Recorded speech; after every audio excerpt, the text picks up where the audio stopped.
Sono le 15:15 quando in un bacino di San Marco, attraversato da un intenso traffico acqueo, avviene lo scontro tra un vaporetto ACTV e un taxi. Fortunatamente, a parte lo spavento, nessuno è rimasto ferito. Il pilota del taxi non ha avuto bisogno di cure sanitarie, né alcuna persona a bordo del vaporetto è rimasta coinvolta o ferita. Le conseguenze pesanti sono state soprattutto per il motoscafo. Con l'ausilio di una gru, i vigili del fuoco hanno provveduto a mantenere in galleggiamento l'imbarcazione danneggiata, che successivamente è stata issata fuori dall'acqua per scongiurarne l'affondamento. Ennesimo incidente nautico a San Zaccaria tra un vaporetto e un motoscafo. Fortunatamente nessun ferito. Questo però richiama nuovamente l'attenzione sulla sicurezza alla navigazione e sul traffico acqueo.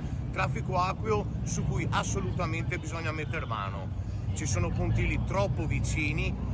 Nuovamente richiamiamo l'attenzione anche sulla sicurezza dei mezzi, sulla manutenzione e sulla preparazione del personale, che sono indispensabili per avere un trasporto pubblico di linea o non sicuro.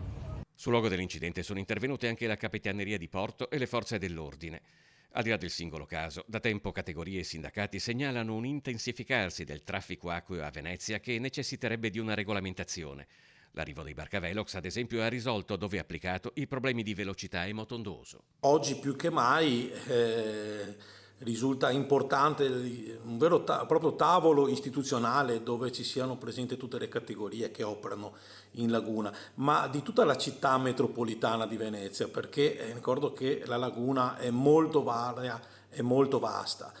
Oppure anche, come abbiamo sempre detto noi da tempo, una vera e propria istituzione di un vero e proprio osservatorio della laguna, per insegnare sin dai più piccoli come si vive la laguna.